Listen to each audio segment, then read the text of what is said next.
And ladies and gentlemen, welcome to yet another exciting Australian Indian Radio's daily life updates. And today we have an excellent show lined up for you. So just before we get on to the show, let's have a very quick look at the weather forecast for rest of Wednesday. The summary is a maximum of 22, light shower or two, possible rain, which is probably 0 to 1 millimeters, and the chance of rain is 70%. So do expect some rain in some parts. Brisbane area, mostly sunny morning, medium 60% chance of showers this evening, wind south to southwesterly 15 to 20 kilometers, tending south to southeasterly 15 to 25 kilometers in the late morning and late afternoon. Fire danger is low to moderate, but of course, always do take those precautions. We can't be too careful. Sun protection is recommended from now till about 1:10, and the UV rating is still at 3, which is moderate. So ladies and gentlemen, today we have a very special guest joining us as well. And before we go into the news in brief and all those, we'll probably go to our interview first today, because it is a very, very wonderful interview and very timely, I must say. So ladies and gentlemen, today I'm going to introduce you to Uma Panch, who is a motivational speaker, a corporate trainer, transformational life coach and author. She is a visiting faculty at Australian universities and is a social entrepreneur. She works with celebrities, leaders, CEOs, business owners, high-profile professionals, including doctors, lawyers, engineers, educators, to overcome the challenges to achieve their goals.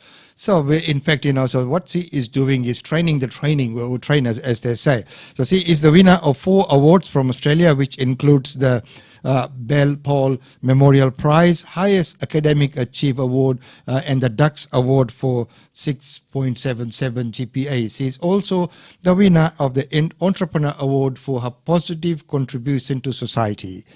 She has positively disrupted the status quo and become a multi-million award winner for her distinguished achievements. As the founder of I Beyond Bliss, personal and corporate wellness, she is one of the most successful and empowered women in her generation.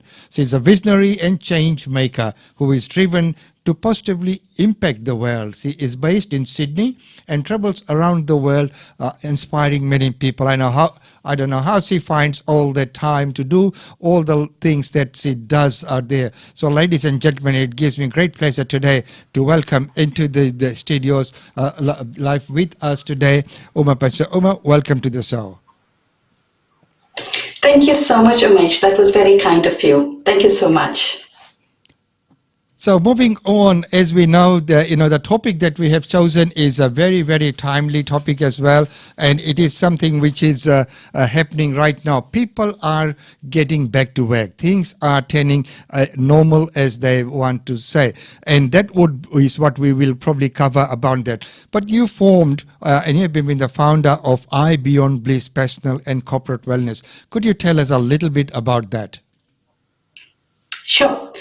So first of all, it's my pleasure and privilege, and thank you so much for giving me this opportunity. So I Beyond Bliss is all about understanding the mental and emotional well-being is the pathway to higher performance, productivity and happiness in workplace, which unfortunately we see that in workplaces, priority is not given to mental and emotional wellness. So I noticed that there was a dramatically growing stress levels in organizations and employees unable to juggle multiple activities and their priorities, competing priorities, and handling all these different roles. And that's when I decided it was very important and timely to provide practical and accessible ways to manage your emotions so that you can perform better and be in a state of happiness and flow in whatever you do in your work. And that is wonderful that you are doing that, because that really is what is needed out there today. So, doing what you're doing, and now we know why and how. So what inspired you to start I Beyond Bliss Personal and Corporate Wellness? So, I Beyond Bliss actually was born out of my personal need for a very accessible way to manage my stress and perform at a peak level and also have an overall well-being. So it was totally a personal journey. And, working in some high-profile organization, different corporates in different parts of the world, I was totally exhausted and burnt out in one stage of my life. And being a high achiever and high performer, wanting to perform well, I totally burnt myself out. And I came to a stage where I had a lot of psychological and physiological impacts as well. And then I realized that I needed to stop what I was doing and look into a different way, a different approach, a holistic approach to work and live. And that's what really brought about I Beyond Bliss into, functioning what we do right now.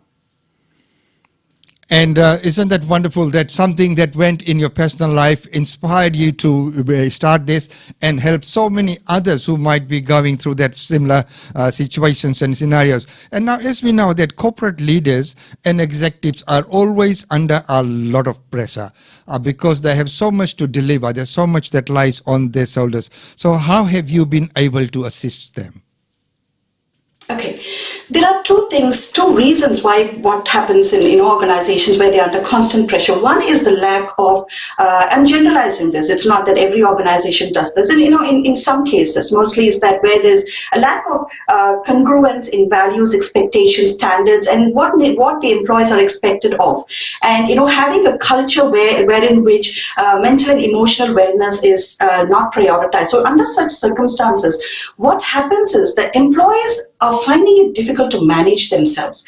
So when they cannot manage themselves, even leaders, how can they even be able to manage others? In fact, 90% of effective leadership comes with an ability to manage your own self.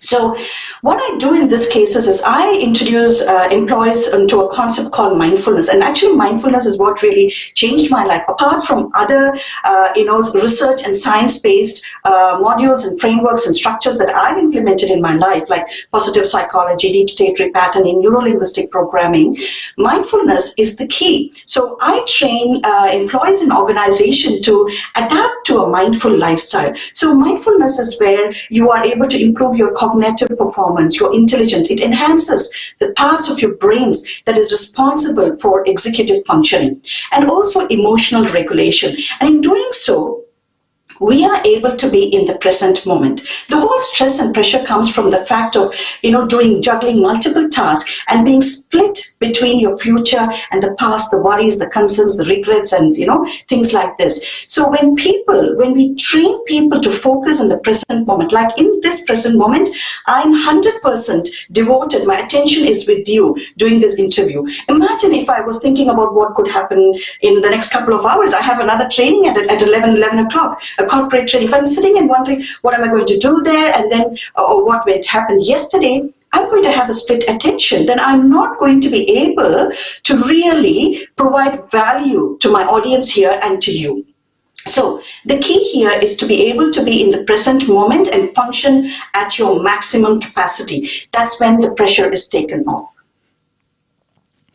And that is so wonderful. Many times that happens to many of us. We are thinking about, okay, what are we going to do after the show? Who's coming up next? And but what you said there is living in the moment and, doing that and putting that focus on. That is so true.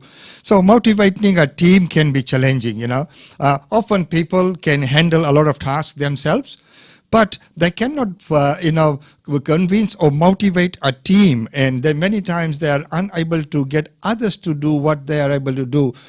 Many times they would rather go and start doing things themselves rather than, getting and motivating and managing a team. Why is that? Wonderful question, and this is one of the most common challenges that organizations are having, and the reason for this is the lack or the application of a personal leadership model. So what I mean by this is the key to get the subordinates or the team members to perform at in a very at a high level is by empowering them. So unfortunately, in organizations, still employees are being micromanaged, and in doing so, we take that power off them. So then they are waiting for instructions, they're waiting for acknowledgement. So in that case, when that keeps happening, they can't perform at their best. They're always waiting to be micromanaged, right? So what I really do is I help the teams reclaim their power, and I do this by training them on a program called the Personal Leadership Model. The Personal Leadership Model is a 4-dimensional concept, which is about leading yourself and managing yourself, then leading others and managing others. So by learning that there are certain standards within these 4 concepts in this dimensional model, and everything comes to taking responsibility, taking accountability, being proactive, communicating, proactive communication. So when all employees start to function at a same level, because at the moment it will be dysfunctional. Somebody is performing at a very high level, someone is not doing so good. So there is no congruence in their operational functionality. So with the personal leadership model, they take accountability and proactively start working rather than waiting to be told what to be done. So my recommendation is for this, the solution is to empower the team members with the personal leadership model. And that is, again, very, very well said. As we know from experience, I'll let you out on a small secret way back. I attended the course which was run by a US company in those times. And it was called Financial Management for the Closely Knit Business. And I'll tell you what, I've attended many conferences and seminars, and I'm a seminar junkie, as they say. I've had the lunch with Dennis Waitley and Zig Ziglar and all these sales and motivational people. And some of the things that you've said there is so true. So some of the things that they did in there, a case study that they did there was for a very successful mechanic, so, who was a very successful in his own right and everything. He did so well. Everyone wanted to go to him, and they said, "Oh, well, you're doing so well. Why don't you set up shop?" And guess what happened? He failed. Because he was a very good mechanic, but he could not manage the things. So the factory was set up, everything. He used to sit up in the office and see the boys on the floor. And if he saw something different, he would leave all the books and everything. And rather than managing, he used to run down there and say, "Yeah, give it to me. I'll do it myself." So that kind of mentality, that is so wonderful, having you said. But now, of course, one of the other challenges that leaders or corporate people face, or even a leader of an organization would probably face, is because there's many people under the democratic model, under this model, there's many people who form the team, to have the team. But always there is someone within the team which is difficult to deal with.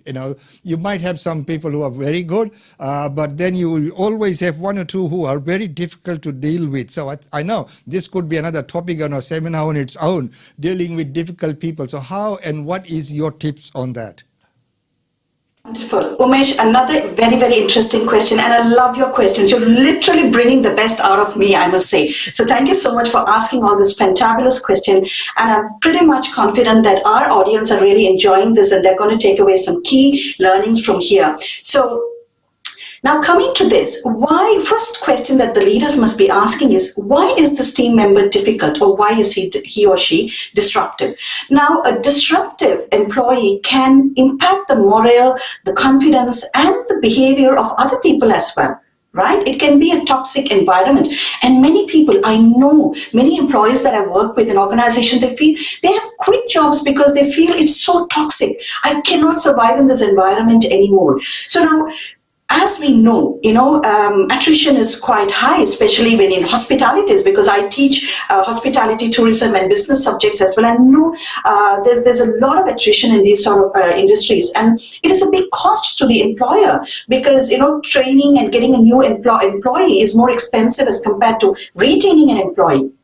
So now, based on the findings of behavioral science, the reason why employees really become difficult is because employers or the leaders or the managers or the business owners are not willing to challenge the status quo and be a disruptive leader. in a positive way. So what I mean by that is what is happening right now is employees, see, it's not a conscious choice to be disruptive or difficult in the workplace. It's difficult for them as well. But what is happening is this is happening from a subconscious level. Now, every one of us, be it workplace or personal life, we have our certain core needs to be met. So when the employee's dearest core needs are not being met, needs to be appreciated, need to be valued, need to be liked, need to be considered as someone important, or to be understood. Now these are the problems. When they don't have these needs satisfied, it starts to reflect in some other way. So again, it's not a conscious choice, but subconsciously they try to project their inadequacies in a way that is disrupting, and they become a difficult person. So the key here is to fulfill their unmet needs. And in my program called Finding Happiness and Flow in the Workplace, in fact, I'm currently running this for an organization, and that's an amazing organization. They always invest in their company's well-being. And they said, Uma, this time is very tough for the employees. I want to book you in for a 6-month contract where I want you to come and deliver. I've already delivered different programs for them, like mindfulness, but now they came back and said, we need something more now. And then I'm doing a 6 months on a 6 months contract for them. So I have now, in the last session, I helped them to identify their unmet needs. Once they identify their unmet needs, and then now it's about how are you going to fulfill those unmet needs in a healthy manner. So they set up strategies. It all comes from them. As a coach, as a trainer, I don't tell people what to do. It's not my job to tell them what to do. I bring the best in them by championing, challenging, and cheering them to become the best they can be. So that is how, by allowing them to meet their unmet needs, you can make them and convert them, transition them, and transform them into happy and productive employees. And once again, very well said, Uma. Before I forget, I think we will have to continue this series, but probably there's so much that we can talk about, and there's so much that people can gain out of this. It is just wonderful the way we have connected and the questions and things that we have there. So, when we're looking at on today's topic that we have and the line that we have chosen, of course, we know that the economic responsibility and the survival of a company and an organization lies with the leader. The ultimate responsibility lies with him or her. So that causes a lot of stress on that individual. Now, there are many tools that the individual can use on the administrative level on how to run policies and procedures and whatever. But this is also putting a stress on his mind. So on the mind, on the stress level, so how can he or she deal with that stress level, and what are the tips there?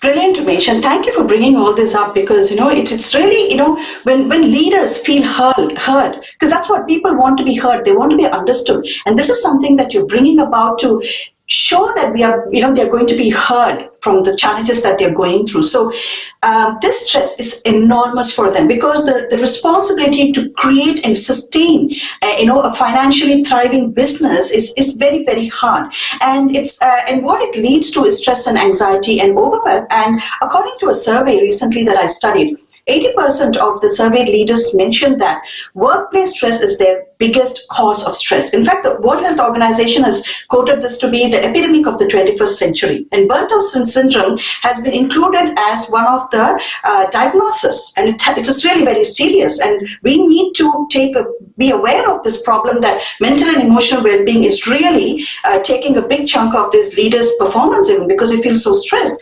And during the survey, 60% of the leaders mentioned that they did not have the right tools or strategies. And the most problem was coming from the place of not having the time and the resources to manage their competing priorities. Again, 80% of these surveyed leaders mentioned that they wanted to have a coach who could help them, from whom they can learn tools and strategies to cope with stress. All they want is that, not that they can't handle stress, they just need to be given the right tools and strategies to handle their stress. So if they can do that, because I know when I work with CEOs, leaders, all they say is, Uma, this is fantastic. I know, and I used to say the answers are within you. You've got all the resources. It's not just about how much resource you have. It's all about how resourceful you are. So you could have millions of resources, but yet be, dysfunctional, because it comes from a place of the mindset, how you think and how you perform. So that is how I help, these leaders, and I take them into programs like the positive psychology, deep state repatterning, neuro-linguistic programming, mindfulness, and by equipping them with these tools and strategies, just as they've said, 80% have said that we don't have the tools, 60% have said we don't have the tools, and 80% said give me a coach so that I can perform well. So that is the solution to the problem, to help them and give them the tools and strategies to perform at their peak without stress.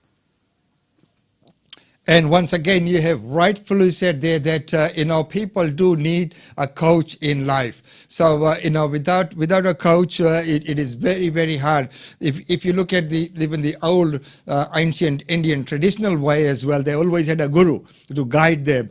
In Hindi, the saying was "Guru bin mukti na hoi." So it was wonderful that you always needed a person to guide you. Even if you go to the gym, you can go and work on those machines, but if you have a PT, it makes a big difference, because someone's telling you there, hey, you can do it. So in business and in personal life and personal development, and I think many leaders would benefit from that. And it's not that they don't know, but they need someone to guide them and tell them sometimes that little bit of reassurance to say that, yeah, you're doing okay, and you can do better. So that is wonderful. Very well. I'm so enjoying this today's segment, really, because these are the kind of things that really, I believe in as well. So, but I'm also about the time as well. So, Uma, any final word of wisdom to our listeners and viewers, and if they should, feel like, where and how can they contact you? I would say that you've got the infinite potential, every one of us, in our personal and professional life. You've got your infinite potential to unleash your personal power. Just unleash your personal power. Tap into your subconscious mind, break barriers, and become the best version of yourself.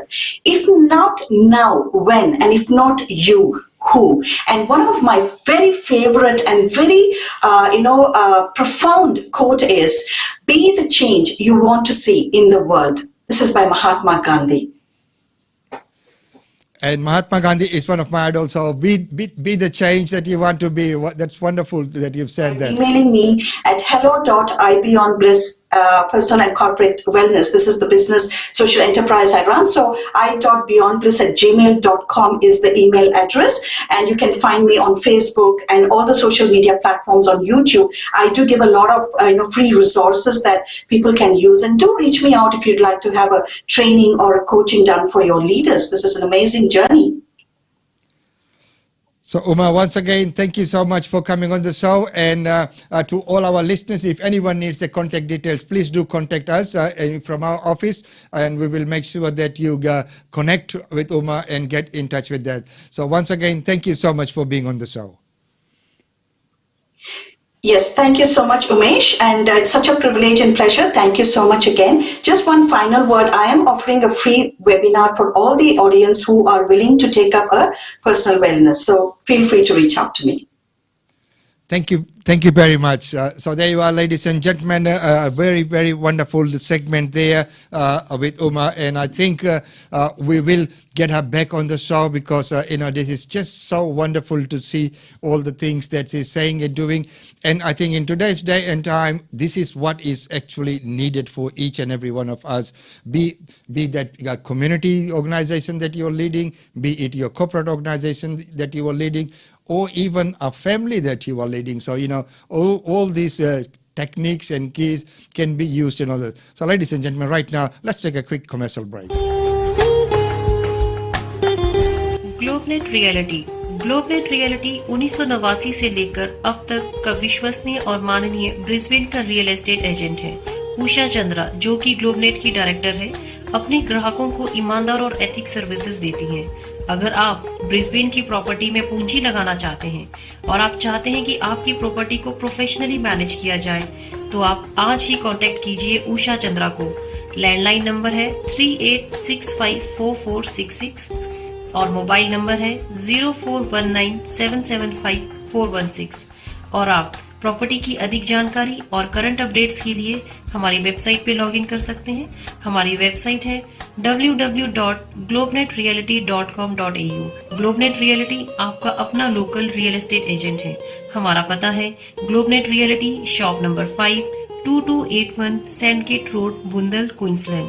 GlobeNet Reality. Real estate is our world.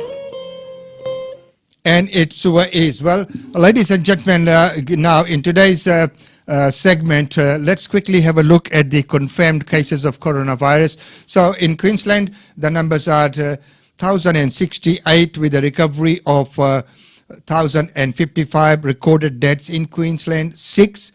Now, Australia-wide, confirmed cases 8,755, which is plus 169 from yesterday, and the recovery 7,455. Death toll remains at 106. Worldwide, the confirmed cases are 11.7 million, and the recovery is 6.3 million, and the deaths 540k, which is quite a large number. Now, of course, lately we have seen, India, Brazil, America, all coming into the picture with large numbers. And so what is happening worldwide? As we know that the news that came out yesterday were from the parliament. So we got a release from Prime Minister's office. And I'm not going to go into party politics, but this is the heading: Labor is blaming multicultural communities. Rather than playing politics with COVID-19, Labor should be supporting the government's effort to engage with Australians of all background. Labor should not be blaming multicultural communities for the recent outbreaks in Melbourne.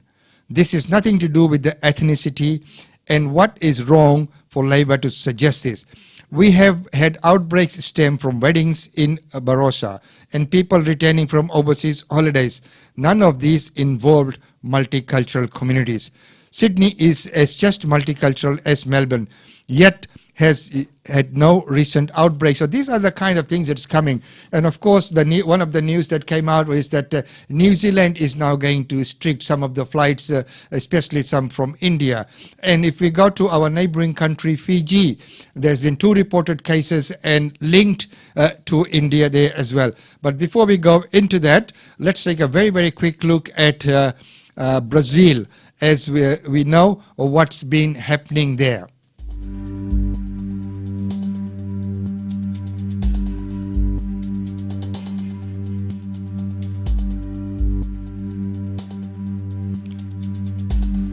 And Brazil's president has tested positive.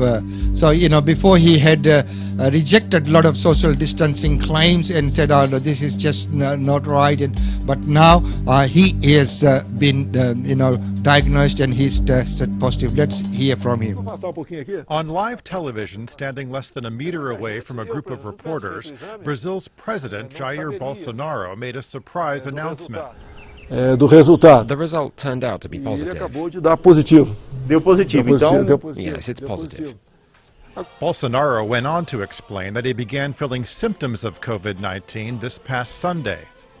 E se agravou durante o dia de segunda-feira. I was feeling lethargic, Com mal-estar, fatigued, a bit of muscle pain, pouco de dor and a muscular, fever that e a reached febre 38 chegou degrees. a bater 38 graus. The president then stepped a couple of meters away from the reporters, removed his mask, and continued speaking. Bolsonaro has made a point of violating social distancing guidelines, seen here on May 25th eating a hot dog and mingling with the crowd. He's also railed against lockdowns, encouraging people to go out.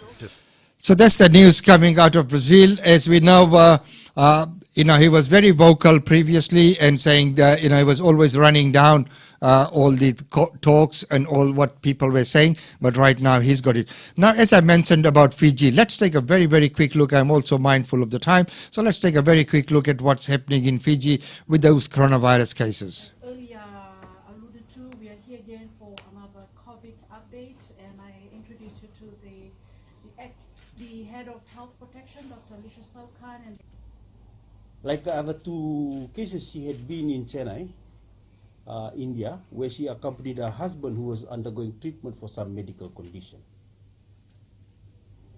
This the border quarantine case 2, who's a 37-year-old male, currently has mild symptoms. He's the same one that we were speaking about yesterday, the son of our first case. And together with his father, they have been transferred from Nandi facility to Lautoka facility.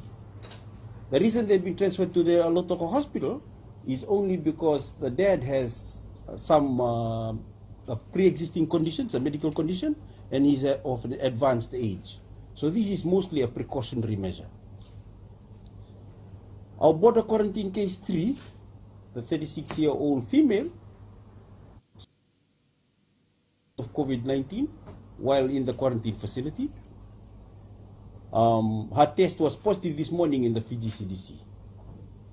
She is in a stable condition and has been transferred along with her husband to our Nandi isolation facility.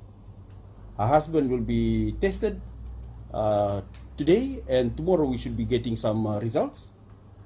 All the rest of our 105 patients will also be tested tomorrow, and by the end of business tomorrow we should be getting some results. All of the people that were on the plane have been in our quarantine facilities, and they are currently being supervised in the government-funded quarantine facilities. I want to be very clear over here. Not a single passenger on board that flight from India is among the public. Every passenger was safely transported to the quarantine facility the moment they arrived, where they have remained under strict RFMF supervised, supported supervision.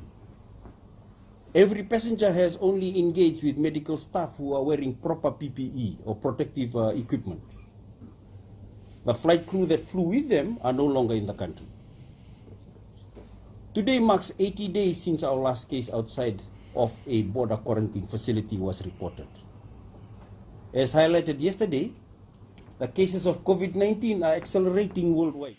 So there were, ladies and gentlemen, the news coming out of Fiji. As we know, they have been able to manage quite well thus far. Well, right now, very quick look at India. Let's get you the latest numbers now. India's COVID count has crossed the 7 lakh mark on Monday, just 4 days after the number of infections in the country reached 6 lakh. 22,252 fresh cases and 467 deaths in the last 24 hours has pushed the total cases in the country to 7,19,665, and the death count has now crossed 20,000 at 20,160. So let's take a look at the states that have seen the biggest increase in cases. Maharashtra with 5,368 cases, then Tamil Nadu with 3,827 cases, Karnataka following there with over 1,800 cases, Telangana also over 1,800 cases, Delhi seeing an increase in 1,379 cases, so under that 2,000 mark for the first time in 2 weeks. Maharashtra, if we take a look at deaths now, Maharashtra reported 204 deaths, Tamil Nadu 61, Delhi 48, and Karnataka 29, UP 24.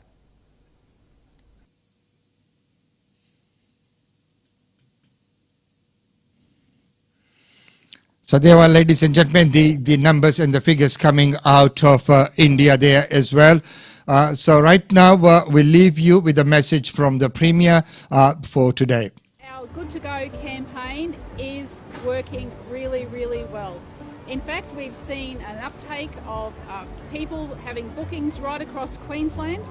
My information is that Gold Coast bookings are basically the same as this time last year, which is great news for our small businesses, everyone who's involved in tourism and hospitality here on the Gold Coast. But it's great news right across Queensland. We're good to go, and I'm so proud to be here with the Premier today, here at beautiful Burleigh Heads, to announce stage 2 of our Good to Go campaign. From today, we'll be out in the market encouraging all Australians, except for Victorians, to come up to Queensland during the school holidays. Queensland has so much to offer, and we're very hopeful that with this campaign we can crack that $1 billion injection into Queensland's economy, supporting the tourism industry across our state. I know that our tourism sector has been doing it tough, but as we unite and recover, our focus is on jobs, jobs, jobs. but we need to make sure that we continue to drive our economy to get more people into work. And as we know, Queensland, beautiful one day, perfect the next. If you haven't booked your holiday, Burleigh Heads is looking pretty good.